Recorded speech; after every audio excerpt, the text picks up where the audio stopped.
Good morning, everyone, and welcome to yet another impactful session at KNOLSKAPE's BFSI Learning Week. Over the past few days, we've been in conversation with leaders across BFSI, exploring how talent, transformation, and technology are shaping the future. Today, we turn our focus to a function that's often behind the scene, but increasingly at the center of change, that's L&D. And the big question we'll be exploring is how L&D can contribute towards creating business impact. I am Rupali Dutta, and I'm thrilled to be hosting this conversation today. Joining me is someone who's worked across industries, built high-performing cultures, and led capability and transformation journeys for one of the big four consulting firms, Sahil Nayar.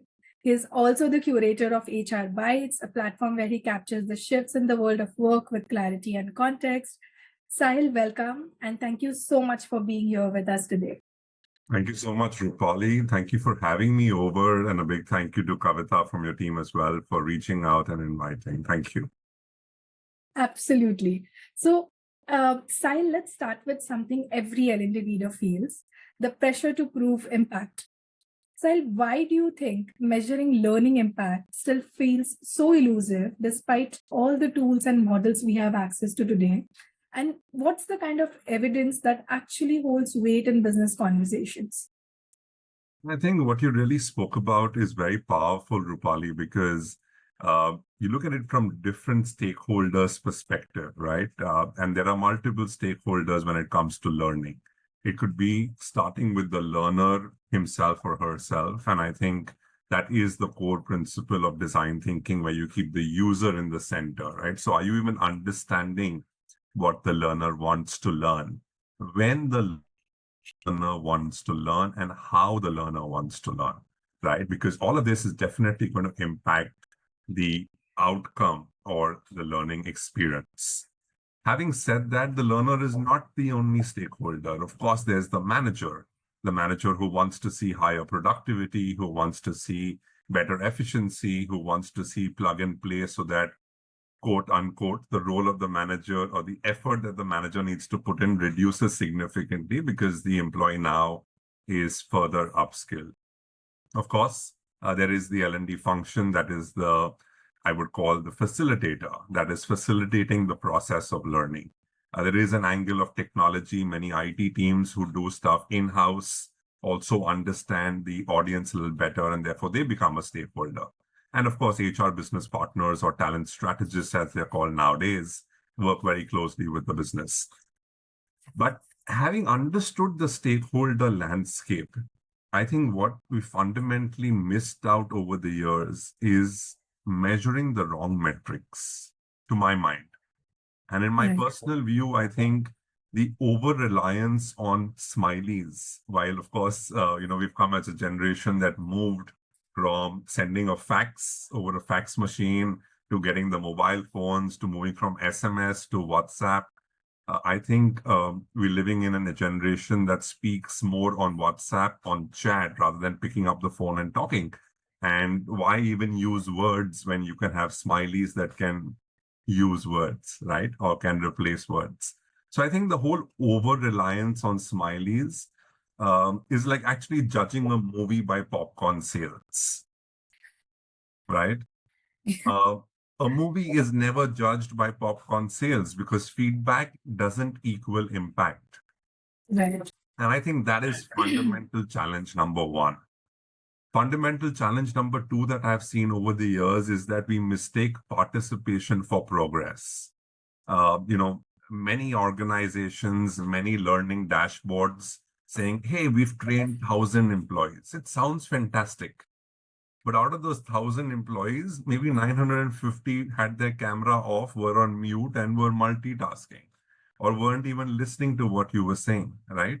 And the rest just thought, oh, it's a tick in the box, I have to do it, so I'm doing it. So participation is not equal to progress, and therefore flaunting learning hours or number of trainers or number of people trained, to my mind, means nothing. And finally, I think when you come to measuring impact or certain matrices, I think it's very important to realize that one size doesn't fit all. If you look at two very different functions, let's look at, let's say, sales and let's look at supply chain. If I'm looking at the impact that I'm going to do on a sales training versus the impact on a supply chain training, both of them are two very, very different animals, very Right. different species. But what do? We still herd them together and say, okay, let's measure impact. And I think it's very important to move away from immediate, we're living in a world where everything is 10 minutes delivery. And we're seeing now that you can even get a test drive of a car in 10 minutes at your doorstep, which is actually making people say that if a training session is delivered, within 10 minutes, can I get feedback? Because I'm not at the plant, I'm sitting in the corporate office, and I know this high investment training has happened. I'm in a meeting with, let's say, shareholders, but I want to know what happened in the training. So in 10 minutes, can you give me feedback? I think that feedback may be anecdotal, but the point is that is not real feedback. Real feedback is when the manager comes back to you 3 months later or 3 weeks later and says, hey, I sent Sahil for this training, and now he is closing deals much better. Now his negotiation skills have improved. And I therefore think that while the metric may be different, a dum-cooked biryani or a dal makhni cooked overnight is very different from a 2-minute noodles, right? Yeah.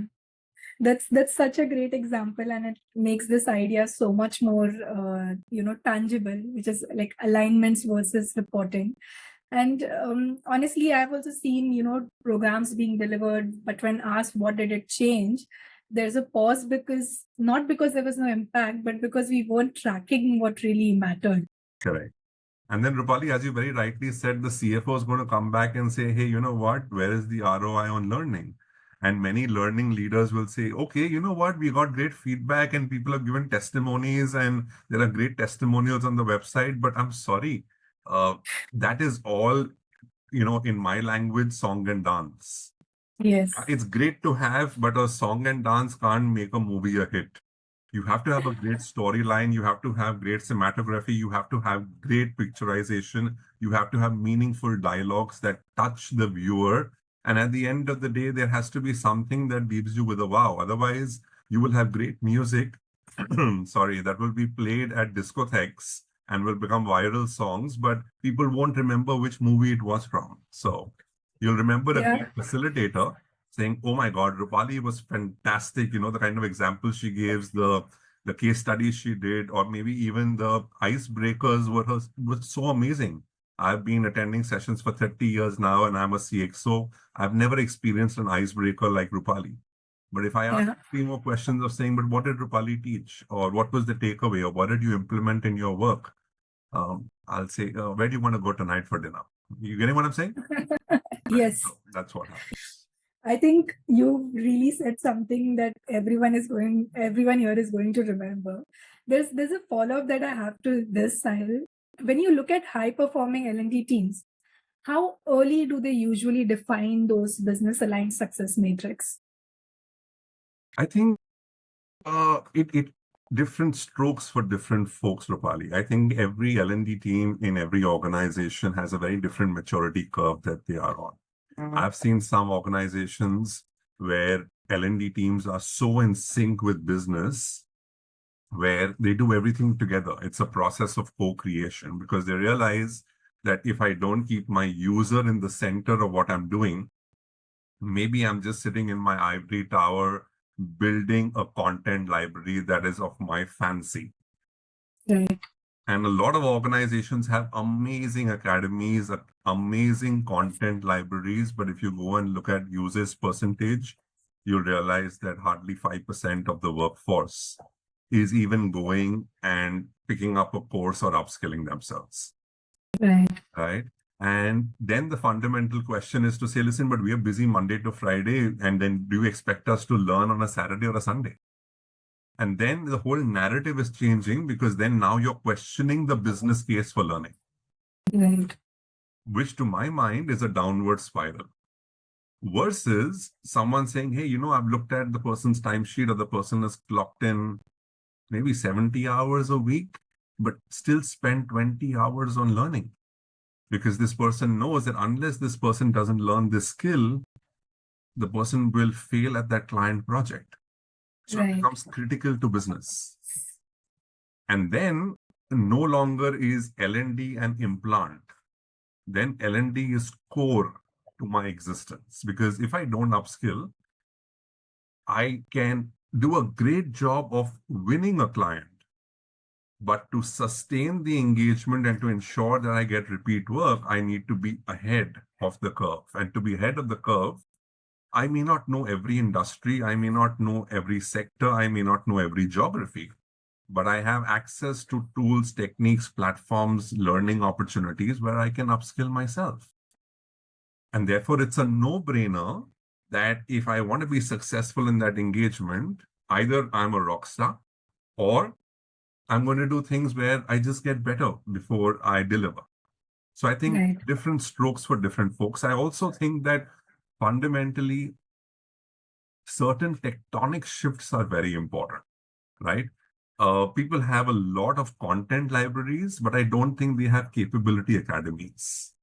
Right. And let me just take a minute to differentiate between what a content library is and what a capability academy is, right?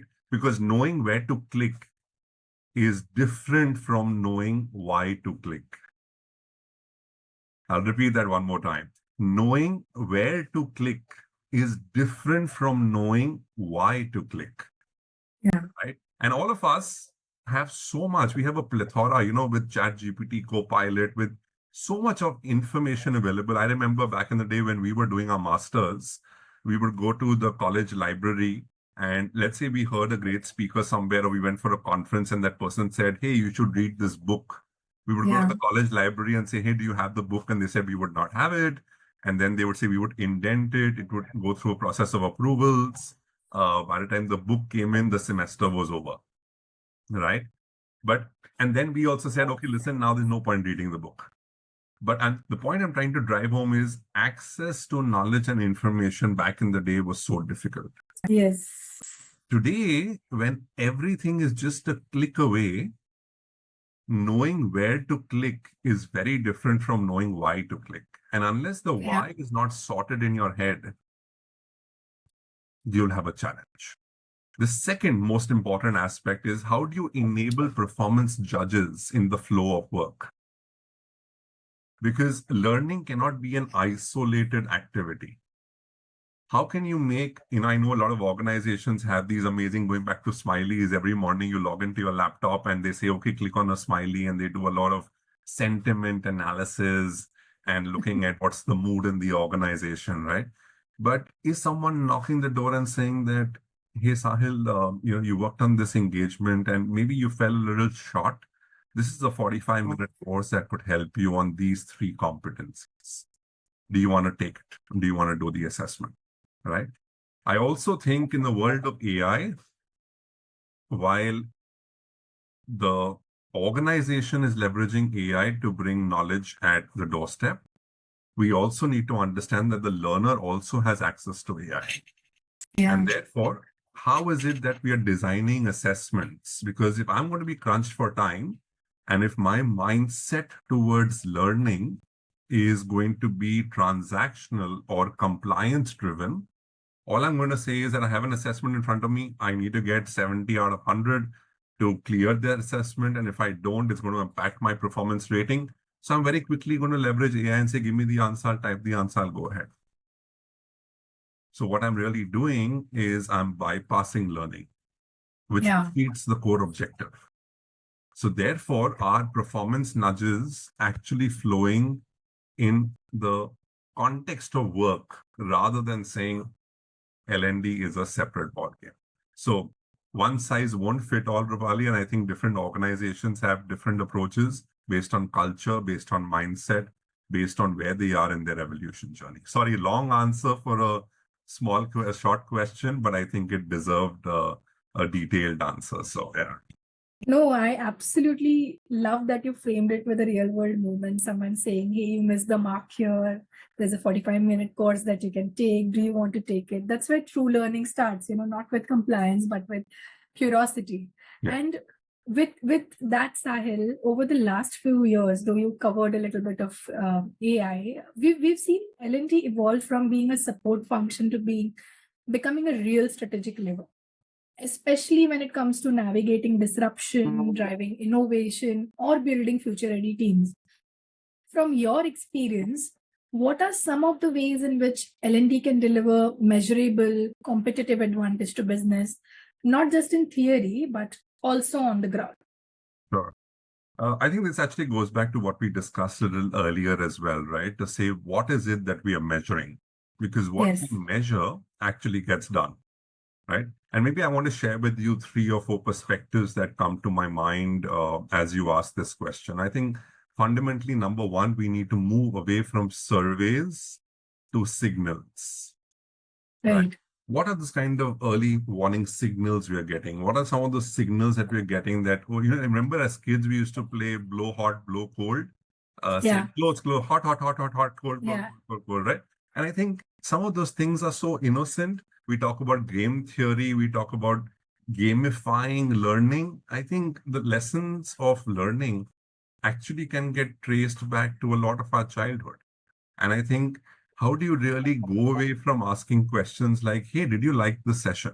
Right? Remember back in the day, we would say, if you do it at a great resort or do a learning session at Goa, give good food, great music, you would get amazing feedback scores, right? Yeah. खाना अच्छा होना चाहिए, location अच्छा होना चाहिए, थोड़ा सा नाच गाना होना चाहिए, and everybody is very happy. It doesn't matter what the learning is because they're getting a break away from work. But now the question is, what's the signal? I've gone for a Harvard program. I've come back. Is there been any change in my behavior on the job? Am I approaching my task a little bit more strategically than what I was doing earlier? Am I Right. moving away from more of activity to more of impact? Right. Right? I think a lot of learning leaders do a great job with LMS dashboards, but these LMS dashboards don't talk to business dashboards, Right. right? And therefore, we spoke about stakeholders earlier in this conversation. Does an L&D leader actually talk to a talent strategist or an HR business partner to say, hey, you know what? We've invested around 40 lakhs in this business unit. Has it solved your problem of attrition? Yeah. Yeah. Has it actually reduced, let's say, errors in a certain function that was implementing Lean Six Sigma as a process? Has the sales cycle time come down? Right? Yeah. Different functions could have different aspects, but my point is learning dashboards need to talk to business dashboards. Otherwise, these will be 2 dashboards that will exist in silos. And all stakeholders need to come on the same plane and complete the circle. The dots need to connect. So if a learner says, I want to do this course, is the person wanting to do that course because he or she believes it'll be amazing on their CV and help them get their next job?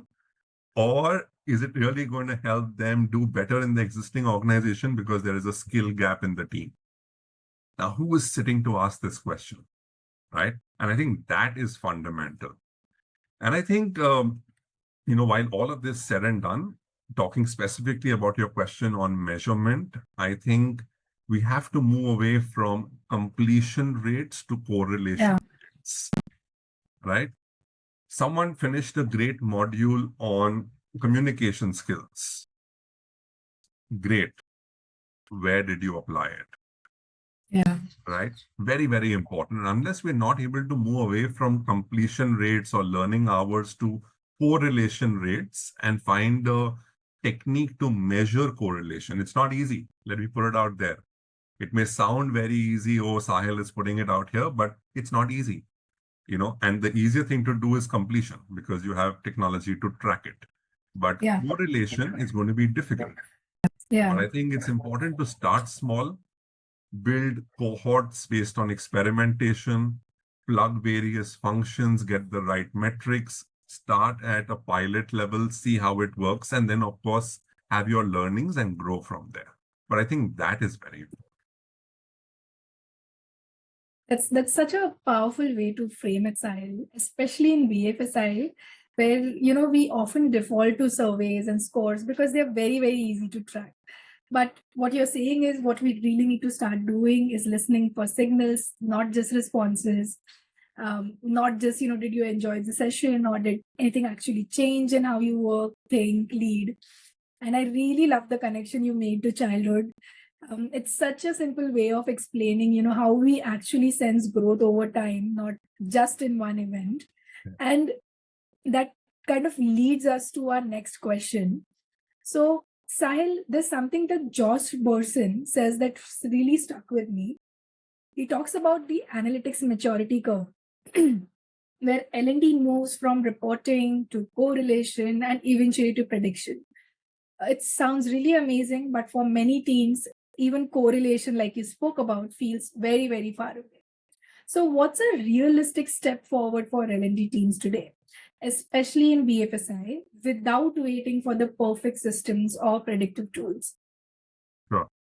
Let me try and attempt answering this with another analogy. All right. Yes. Let's think of two people. One, let's think of a doctor. And one, let's think of a decorator, right? शादियों में वो decorator होते हैं ना, just a stage page with flowers and bouquets and all that, right? Both these people are two very different people, right? One is a doctor, one is a decorator. But they both have one skill set in common. Can you tell me what it is? Anyone in the audience, if you have a live audience listening in, you want to tell me on the chat, I would love to make this very interactive. I'll repeat the question. The question is, you have two people from very different fields. One is a doctor and the other is a decorator. They both have one skill set in common. Okay, chat is not operable. You can unmute them. Okay, lovely. So then everyone, please, since it's a webinar format, please do raise your hands. We would love to have you participate and maybe get you on so you can unmute and answer. I'll repeat the question. One is a doctor, one is a decorator, two very, very different fields, but they have one skill in common. The question is, what is that skill? Can I? Yeah. Okay, listening skills. That's a good one. The decorator needs to listen to what the groom or the bride want or the families want. The doctor needs to listen to the symptoms of the patient. Brilliant. Okay, listening skills. What else?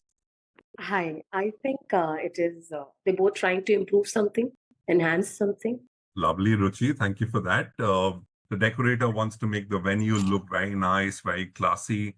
The doctor wants to improve the health of the patient, and therefore they want to get to something better. Brilliant.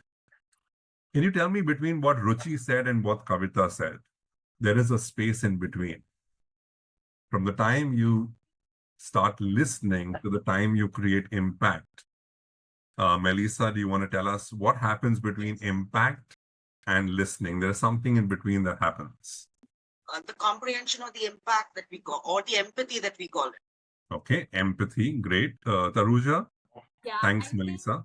think, Hi. what is common between both, I would say, is communication, because once you listen as a doctor. Sorry, Taruja, can you be a little louder? I can't hear you as well. Is this better?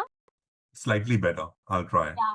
So I'm saying what is common is once you listen is the communication. The doctor needs to communicate what is it that the doctor will be doing to the patient or what is needed, and the decorator needs to articulate and communicate their vision for what they would turn the event or the venue to. Brilliant, brilliant. Taruja, thank you so much. I think you spoke about communication, articulation. If I had to just paraphrase what you said, and all of you all have given right answers, there's no answer that's a wrong answer. But to my mind, the one skill that is paramount in this entire process of what is common between a doctor and a decorator is the process of diagnosing, right? Which is actually the space, and Taruja, you spoke about articulation. If I have to just call it with another D, since we are dealing with doctors and decorators, I would call it diagnosing. And I think diagnosing is so important because it is very, very crucial to understand the problem before throwing in a solution. Right, Rupali? And I think many times what we all do, and we've all been guilty of this at some point of time in our career, either because we felt we knew it. It's like, again, going back to school, right? When you look at the question paper, they tell you, don't start answering for the first 5 minutes, if you remember. Yeah. And they ask you to read the question paper. There is a science behind it. The science is because, one, you may think you know the answer, but that isn't the real answer because there is a question behind the question. Right. But you're not able to understand the question behind the question. What you are able to understand is the question that is written on the question paper. Yes. At times, we quickly run through the question paper and we say, I don't know this, I'm going to skip this. So remember, we had to choose answer any 2 out of 3. Yes. Multiple And we would choice. say, and we would say, you know what? I know the first 2 very well. But when you come to writing, you realize that, shit, I don't know the second one as much as I know the third one. And maybe you start answering question number 2, but know question number 3 better. All of this, to my mind, is the skill set of diagnosis. Right. Are we able to understand the problem before throwing in a solution? Because learning or upskilling might not always be the answer. Yeah. Sometimes it might just be process. Sometimes it might be ego of leaders. Sometimes it might be a leadership problem. Sometimes it could be a challenge with conflict management. And this doesn't need a learning program. This actually needs having a difficult conversation with 2 leaders who don't talk to each other, but their teams end up collaborating, but then beyond the point are unable to collaborate because then the leader starts throwing their weight around. Yeah. Right? And therefore, I think fundamentally what's very, very important, and of course, Josh Burson is an authority on the subject. I'm nowhere close. But my perspective on this is it is very important to be able to diagnose. That's the first step. The second is, how do you build with the business and not for the business? Because when you're building with the business, it's a no-brainer. There is co-creation, there is joint accountability, there is co-create, co-own, co-celebrate. Because automatically you have skin in the game from both sides. Yeah. And when there is skin in the game from both sides, very rarely will you see the blame game playing out. Right? Because when you come to BFSI, Rupali, and we spoke about this slightly earlier, BFSI has a large part of learning that is compliance driven, right? Whether it's from the regulator, whether it's from the organization, whether it's from the governing bodies, a large part of training becomes compliance driven. Yeah. Now, the question is, as an L&D leader in BFSI, are you also pushing this across to teams saying, hey, it's not me. It's the regulator that is telling us to do this. So you may not like it, but even I don't like it, but we have to do it. Yeah. You know, that's as good as saying, hey, you know what? You're getting married. I'm the Pandit. And even I don't like all these, rituals and saying all these mantras, but, we have to do it. So it's going to take another half an hour, sit patient. Versus, I have seen a lot of pundits today who become so tech savvy that they do an amazing job of the wedding and they do it so nicely because they've actually made the whole process of transference of knowledge from what the mantra would mean to how it plays out in the person's life. So the couple also now is very interested to listen in to say, hey, listen carefully, because the spouse is telling the other spouse, and I'm not getting into a gender conversation here, but one spouse is telling the other spouse, I'm going to remember this. Yeah. Because this is what I'm going to tell you 6 months later, because you took this vow, right? Yeah. And I remember doing that. Exactly. So that's the way it really plays out. And I think finally, if you're able to quantify value creation, not effort. I think many a times we've sang this song way too long to say, I worked so hard the whole year. Oh my God, I created a learning experience. I created a platform. I created LMS. Fantastic. You did all of that. But how does it matter? How does it matter? Right? I always give this example. I said, when you have a great artist coming to town, and nowadays we have so many of them coming to India doing their concerts, right? A lot of people pay a lot of money and they have a great evening, but the artist enjoys the most because they have a stadium full of 50,000 people. Yeah. You may be an amazing CEO. You may be an amazing head of L&D. You may be an amazing head of HR. But in a town hall of 5,000 people, if no one's listening to you, there's a problem. Yeah. Because there is only as much that your chair or authority can command. Beyond that, if people don't see value, they're going to mentally switch off. And trust me, I have been on stage way too long to tell you that when you're on stage and you look at the audience, whether you're blinded by the lights or you're not, you can immediately figure out whether they are clued in or they are not clued in. Yeah. And in all of this, I always say that culture are like those velvet gloves, right? Everybody, you don't need to be a 10 standard pass to know this. If questions are scripted or questions are real, if answers are scripted or answers are real.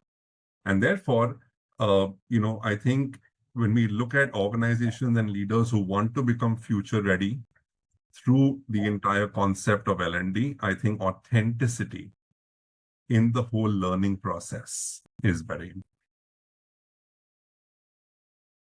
Absolutely. And I think everything that you said has really hit home for me, Sahil. Sahil, let's flip the lens a little bit. From a business leader's POV, what does impact really look like? From your experience, what does a business leader really look from L&D, especially in terms of, let's say, tangible business outcomes? And where do you think the current disconnect lies between what we deliver and what they expect? Because a lot of it you've covered already in, the past question. But if you'd like to elaborate it a little further. Sure. Maybe I'll use this opportunity, Rupali, to simplify and connect the dots, right? I think first and foremost, again, going back to school, I don't know why we started with back to school, but let's stick with that, right? I think in school, if you remember, we had match the columns. Yes. I don't think as L&D, we match the columns very well. And sorry, I'm being slightly critical, but it's important to be critical rather than, it's very easy to come and tell you that, Rupali, these are my 10 success stories, right?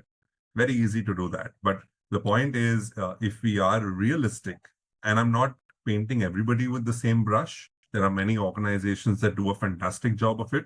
But where do I see the gap is in match the columns. How many times have we been able to understand? And if we have been able to understand, have we been able to deliver to what business wants as far as learning is concerned? Right. Right. When we understand and we realize that we don't have the capability in-house, we outsource it to a learning partner. And when I say we, I'm talking on behalf of the fraternity, right? Yes. When you outsource it, that's still okay, right? Because they may be SMEs on a technical topic, so on and so forth. But the question is, are you outsourcing just the learning, or are you outsourcing ownership of the learning? Because the moment you outsource ownership of the learning, your business leader is saying, hey, what did Sahil just do? Right? There's a significant gap because one, he can't do it for me. Two, he's getting a partner. Three, he doesn't even know what the partner's up to. Four, I haven't got what I wanted in the first place, which is when I spent 2 hours telling Sahil what I wanted. So bloody hell, what is happening? Right? The second is where I understand I have the capability to deliver, but Rupali wanted capital A and I gave her small a. Now, Rupali is hoping, wishing, fingers crossed, that Sahil will eventually get my team to upskill on this aspect with these 3 competencies. Sahil heard Rupali, created a learning plan, took it across, said, let me get Rupali to sign off. Rupali said, okay, yes, Sahil's worked on it, didn't get into the details, said, okay. In hindsight, Rupali is wiser, saying, I can't just say okay on any email that Sahil sends. I need to read every single email, every single line, because tomorrow he's going to say, listen, but Rupali, you approved this and pass the buck on to me. And I don't want to work with a leader like this, because ultimately, if I have to do learning myself, why do I need a learning partner or a learning head or someone who's going to then say, okay, this is a pilot, and give me lovely English words to say it's a failure, but we'll do it better next time. Right? Yeah. So all of us have actually mastered that over the years to give various excuses or reasons. So I think fundamentally, point number one, without digressing, how do you match the columns? Yeah. Saying that this is what business wants, paraphrase, rephrase, do whatever it takes, but get a clear understanding to saying, Rupali, is this exactly what you want? This is how we'll do it. This is what I'm going to do. This is how we'll measure impact. 6 months later, you need to tell me whether it's worked for you or not. Right? Very, very simple, very straightforward, no rocket science. Yeah. The second is a slightly more evolved ecosystem where I understand the business maybe a little bit as much as Rupali, if not more. And therefore, I'm telling Rupali that, hey, Rupali, I think we're in the space of real estate, and RERA is coming. Now, with RERA coming, what is it that we need to do to ensure that we are ahead of the curve as compared to the 5 other developers who are also doing redevelopment in South Bombay and picking up the best projects and wooing the same HNIs that you and I are wooing? And therefore, I think maybe we need to send our top 20 sales guys to a luxury school. Because so far, they've been actually selling properties of values of 20 to 20 crores. But now our penthouses are going to be sold for 80 to 100 crores, and that requires a very different mindset. A person who's never eaten a 7 or 5-course meal or a 7-course meal and a 7-star will never know why are there 3 different spoons.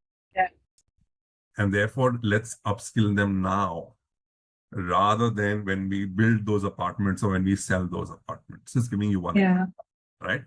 Am I able to, alongside the business leader, think of what are the 3 or 4 factors that are going to be impacting my industry or my organization, and therefore proactively come up with recommendations to Rupali as an example, where Rupali says, hey, you know what? I was so busy with looking at that land acquisition and leasing, I didn't get time to focus on this. But Sahil, thank you so much, because this was on my to-do, but it was number 7, and I'm still stuck on number 3. And this is equally important. And therefore, Sahil, brilliant idea. Go ahead. What help do you need from me?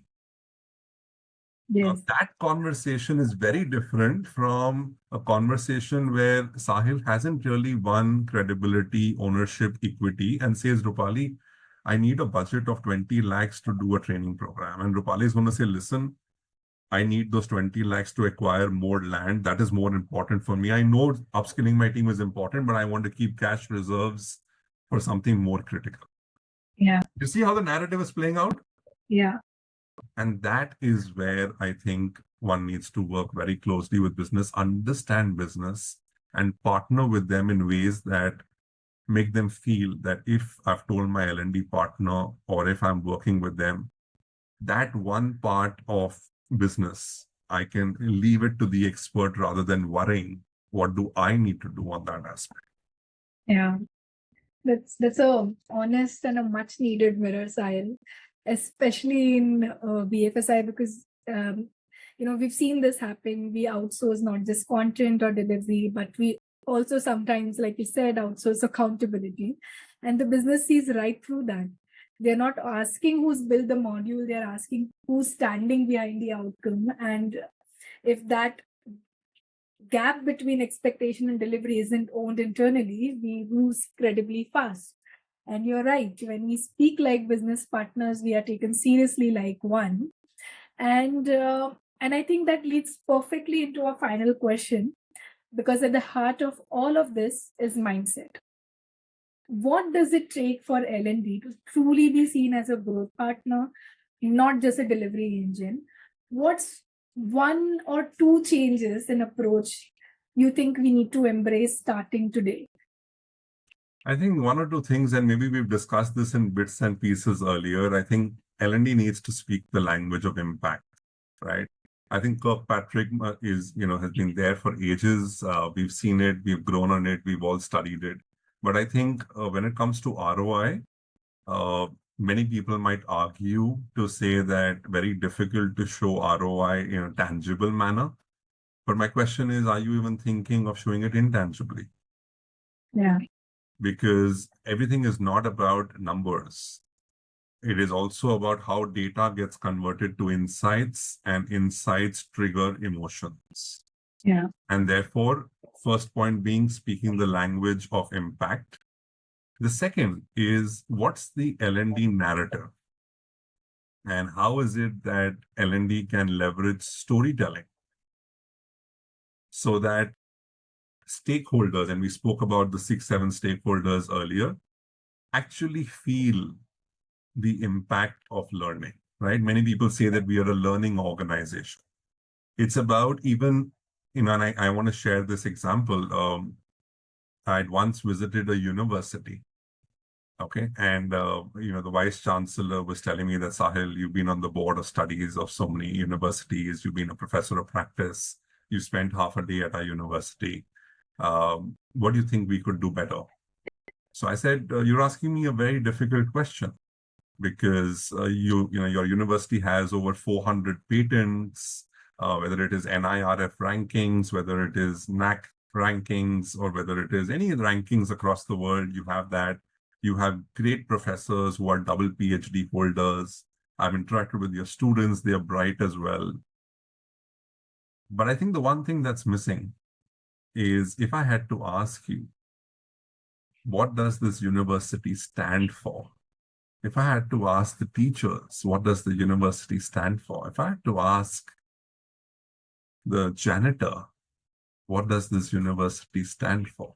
If I had to ask the non-teaching staff, if I had to ask the people at the canteen, who are your partners who supply food, which is a very important component for all your students and faculty, because there's no other place to eat, everybody gets to the canteen. Everybody will have a different, very different answer. And a very wise gentleman that he said, I don't think that's true, Sahil. And I said, okay, let's walk the corridors. And I said, you will not ask this question, because then they will answer out of fear. Yeah. I will ask this question. And at the end of half an hour of us just walking around the campus, he got 10 different answers. And I said, this is exactly what you need to work on. I'm not saying everybody needs to use the same word, because they're not parrots, they're human beings. But everybody has to have the same lens. Because today, 10 of your stakeholders are moving in 10 different directions. All you need is to get them aligned. And I think that's exactly, if I have to draw that as an analogy, that's exactly what L&D needs to do. L&D needs to get the workforce of the future to be aligned on skill sets and competencies that will help them achieve the next leapfrog pace of growth. Yeah. Not incremental growth, but significant leapfrog pace of growth. And unless the narrative is not the same, unless the competencies, unless the vision of chasing what they're chasing and getting alignment in mindset through coaching, through mentoring, and the tools are so many, I'm not getting into those details, but what is the L&D narrative? Yeah. And not the L&D narrative from the L&D leader, because that person has it as part of his or her goals, right? So that person is going to say it from the back of their hand because they love L&D, they speak L&D, they sleep L&D, they breathe L&D. You need to go and ask the analyst on the shop floor. You're going to need to ask the plant manager sitting in the plant, and you need to go and ask the CEO sitting in the office saying, why are we a learning organization? And there, the answer has to be within a certain range, because then you're clear that you all collectively are on one aircraft, not different aircrafts going in different directions. That's such a powerful story, Sahil, and honestly, it says a lot about how leadership and how culture actually plays out on ground. It's really not about everyone using the same words. They're not meant to be parrots, like you said. But if they are all telling completely different stories, something is missing. And that's not diversity of thought, that's lack of clarity. And I think that's where L&D plays a far bigger role than we admit. We don't just roll out content, we help codify what the organization stands for. And if we are not aligning the language, we are leaving too much, to interpretation.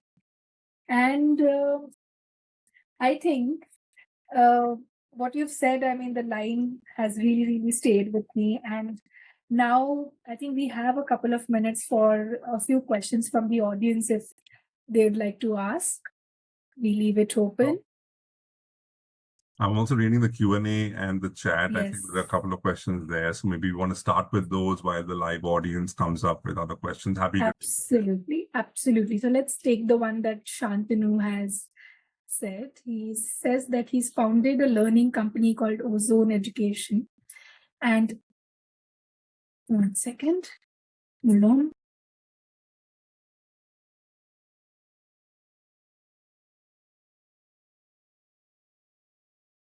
Okay.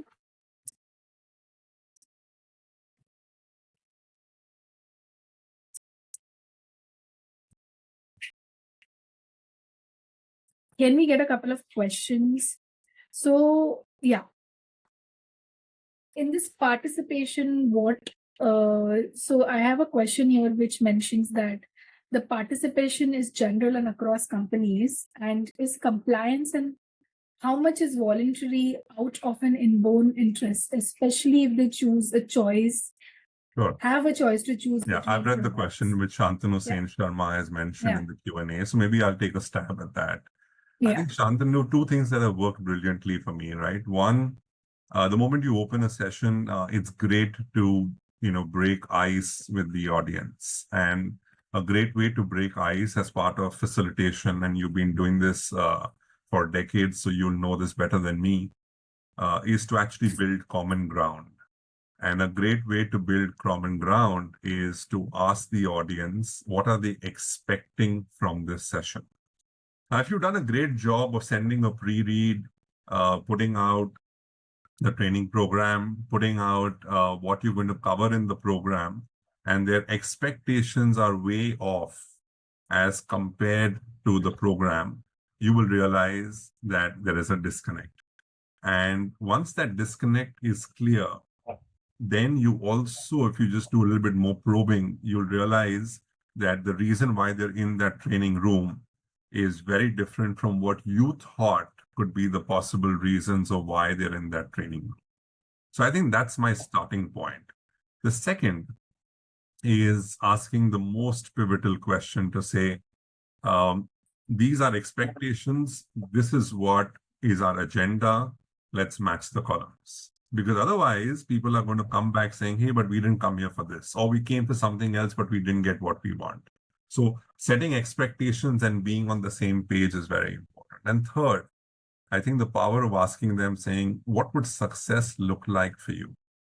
At the end of these 8 hours or 4-hour program or whatever you're doing, what would success look like for you?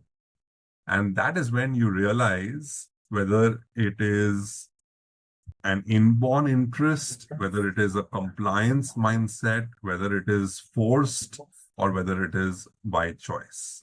Because if they're not able to articulate what success would look like, there's a challenge.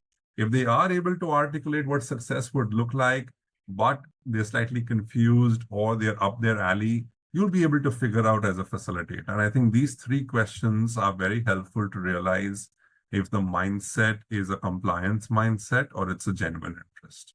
I hope that's answered your question, Shah. Awesome. Here's one that came in, Sahil. We often say that managers are critical to learning transfer. But what does a good manager enablement actually look like in practice? Can you come that with is the question on the Q&A or is it in the chat? I just want to read the question once. Who's this question? Yeah. Yeah. Absolutely. So here's one. So we often say that managers are critical to learning transfer, but what Yeah. does a good manager enablement actually look like in practice? I think it starts off with the basics, Rupali. Do not call up a team member when a team member is in a training program saying, this is very urgent. Can you step out for 5 minutes? Yeah. All of us have been guilty of that. And I'm sure all of y'all will resonate. You can tell me on the chat or the Q&A if that resonates with you. But if you send someone for a program or someone's attending a program, I think, number one, have you planned for that person to be away? Or has it just skipped your mind because you're just so busy and you realize, oh my God, but I have a very important deadline to meet and I need this person because this person has the data or the insight and therefore you want to keep bothering that person. I think to my mind, that's a hygiene factor. If you're going to bother people while they're in a session, we're only human. We can't be at two places at the same time. Second, I think what a great manager could do is, it's not just about one person attending a program, it's about how do you build an entire village. So when the person comes back, can you get the person as part of your knowledge sharing sessions to actually do a debrief and not a month later, just within the same week when it's fresh in the person's mind to say, what are the 15 things you took away? What helped you? What can you apply at your work? So other people also who didn't have the chance to attend that program actually benefit from that. And third, for a manager to actually set expectations to say, listen, I got a brief from L&D. I nominated you for this program. I know this is all that you've covered. These are the 3 aspects where I'm going to look out for you in the next 3 months to see how do you apply everything that you've learned. And if you get stuck at any place or you're not sure or you need help, ask for help because I'm right here for you. But at the end of 3 months, I'm definitely going to ask you, how did you apply what you learned? And therefore, this should be on your focus areas. If you haven't got opportunities to play out these competencies, come and ask. I will create those opportunities for you as a manager. But 3 months later, I don't want to hear that, oh, I didn't get a chance to try this out or flex this muscle. Because if you're not flexing that muscle, it is gym membership gone waste. Yeah, and that's absolutely resonates, Sahil, and I'm sure it hits home for a lot of us in the audience too. I think we have spoke for 2 more questions. So another question that we have from, 1 second, let's just see. Yeah, Shelza is asking, L&D needs to speak the language of impact to be looked as a growth partner. Second, I'm just having some error. Yeah. Especially in BFSI with the paramount business pressures. Will a top-down approach work through it? Might be different from what learners actually want at a ground level. That's a very, very nice question, Shelza. I think you've actually hit the nail on the head. Building a learning culture is never easy, right? And specifically from a BFSI point of view, I think a top-down approach, I wouldn't want to call it a top-down approach. I think that's too archaic. But what I would definitely want to say is that there has to be ownership of learning at the top. You can't have teams coming in and doing learning sessions if the head of the function is going to be anti-learning. So that is a given. That's number one. Number two, we spoke about co-creating, co-owning, and co-celebrating, right? I think if that narrative is very clear, then that narrative doesn't need to necessarily play out just at the top. You can co-create learning with even a group of junior colleagues because they'll come and tell you what they want. Possibly they'll also come and tell you where they want to learn from, which might not be within your frame of reference. And thirdly, they will also tell you how they want to learn, which may be very different from you may think in a certain way of, hey, let me just do a classroom session, right? They may say, hey, you know what, I want to get to the hills or I want to do river rafting. And I think that's the best way for us to learn this competency by doing whitewater river rafting in Rishikesh. Now the question is, are you agile enough, not just to hear them, but to also make it happen if you think it makes business sense? So building a culture of learning is not an overnight program. It happens over months and years. It's to do with listening well. It's to also do with showing proof of pudding. It's to also do with creating ownership at the top and driving learning across levels and spectrums. So it's a difficult one, but as I always say, nothing is impossible. Awesome. Sahil, we've got a really great closing question from the audience, and honestly, it's the one that's becoming more and more central to how we think about modern learning. How do we bridge the gap between the need for instant gratification in learning, especially when working with Gen Z and beyond, and our responsibility to drive sustainable, measurable impact? Sure. I don't know where this question has come from, but just the way it is articulated, I sense, with no prejudice, I sense an inherent bias. And the reason I sense an inherent bias is because this is not peculiar to our generation of being millennials or Gen Zs.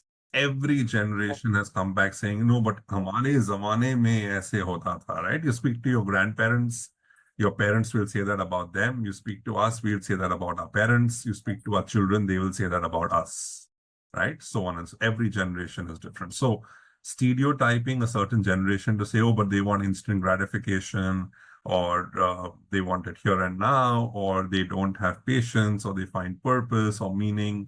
I think these are just attributes that, to my mind, are blown out of proportion. Of course, these attributes do exist. They've not come out of thin air, but I think they're just over-exaggerated. Now, having said that, let's come to the question. Let's go back to the previous example, right? Let's say you have a group of 20 analysts who come back and say that you want us to work together, right? You believe that collaboration is a challenge. We would like to spend 4 days doing sporting activities. And through that, we will put metrics in place where you can observe behavior. You can identify who are the people who don't team up with other people easily.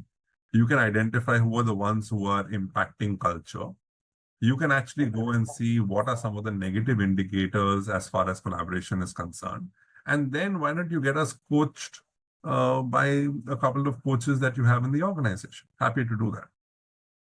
Now, if you want to look at this suggestion, instead of saying, no, it's not possible, it is very important to engage in a dialogue and go back and say, okay, in our mind, we were thinking of a traditional 2-day workshop at Goa. But you're suggesting doing whitewater river rafting at Rishikesh, doing the zip line, doing a bungee jump. A bungee jump, to my mind, is not a team activity. So how will I look at collaboration as far as a bungee jump is concerned? Now, this is called engaging in dialogue.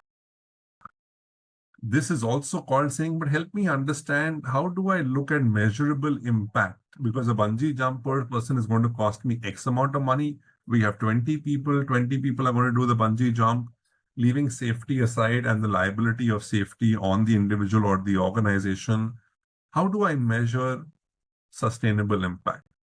And that is when that same person who came up with the idea will either come up with a better idea to convince you, or will take a step back and say, yeah, maybe I think bungee jump doesn't make sense. But what about whitewater river rafting? We'd be 8 of us together. I think that would make sense. And I think the power of conversation and the power of dialogue is something that works very well, as compared to just shooting it down and saying, no, it doesn't make sense. And you'll be surprised that many a times conversations like these also help arrive at the middle path or common ground that can help you be amazing in terms of your outcome. Absolutely, Sahil, that wraps it up so well. Thank you so much. And I think we are right on time, sharp at 11 o'clock. Yes. Sahil, I'd like to thank you so much for this conversation. What I personally appreciated was how you brought together clarity, strategy, and empathy And you reminded us that L&D isn't just about programs or content, it's about creating capability ecosystems that drive outcomes. You gave us the language to influence, matrix to prioritize, and a roadmap to partner better with businesses and not just serve it. And to everyone who's joined us today, thank you so much for your time and energy. This is one of the many powerful conversations happening through KNOLSKAPE's BFSI Learning Week, and we'd love to see you again in the upcoming sessions. Until then, keep leading learning with intent, insight, and impact. Have a great day ahead. Thank you so much. Thank you. Thank you for having me. Thank you so Rupali. much, Sahil, Thank you, once Dutta. again.